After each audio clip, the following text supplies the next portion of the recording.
બેન કહે છે કે આમાં થીગડું મરાઈ દઈએ. આ થીગડું મારવાનું આમાં થીગડા લાગે. આ બોલો છે એમ નહીં, આમાં હરિયાત નથી. આ તૂટીને બટકા પડ્યા નોખા. 2 વર્ષ પહેલા માંડ નાળું બન્યું.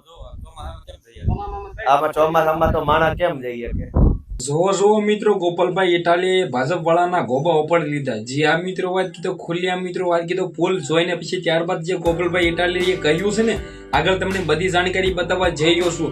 જે આ મિત્રો વાત કીધો અત્યારે તમને લોકોને ખબર છે કે ગોપાલભાઈ ઇટાલીએ જે વિસાવદરની અંદર મિત્રો પ્રસારો કરી રહ્યા છે. હવે આના અંદર મિત્રો વાત કીધો ગામડે ગામડે જઈને લોકોની હાલત અને રસ્તાઓની હાલત મિત્રો જોઈ રહ્યા છે, જેની અંદર પૂરો તૂટેલા હોય એવા મિત્રો વાત કીધો દ્રશ્યો અને અત્યારે વિડીયો વાયરલ થયા છે.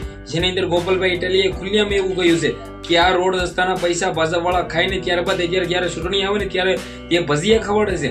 શું મિત્રો વાત કીધો ગોપાલભાઈ ઇટાલીએ જે કહ્યું છે તમને આના વાતથી સહમત છો તો એક સારી એવી કમેન્ટ અને સબસ્ક્રાઇબ કરવાનું ભૂલવાનું નથી. જે આ મિત્રો વાત કીધું જે પણ આપણી યુટ્યુબ ચેનલની અંદર અત્યાર સુધી સબસ્ક્રાઇબ નથી કર્યું તો રાહ કોની દો છો જલ્દી તે ભાઈઓ સબસ્ક્રાઇબ કરી લેજો.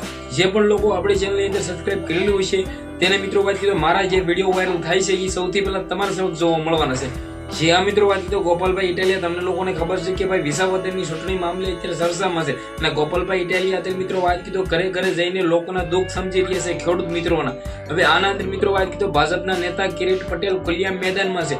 જે આ મિત્રો વાત કીધું કિરીટભાઈ પટેલ પણ ખુલ્લા મિત્રો ગોપાલભાઈ ઇટાલિયા ઉપર આક્ષેપો નાખી રહ્યા છે અને ગોપાલભાઈ ઇટાલિયા પણ ખુલ્લા મિત્રો વાત કીધું કિરીટ પટેલ ઉપર આક્ષેપો નાખી રહ્યા છે. હવે આના અંદર મિત્રો વાત કીધું વિસાવદરની અંદર કોણ બાજી મારી જવાનું છે. જે આ મિત્રો વાત કીધું તમને લોકોને ખબર છે કે વિસાવદરની પેટા ચૂંટણી અત્યારે એટલી બધી ચર્ચામાં આવી છે કે આના વિશે વાત જ ના કરો.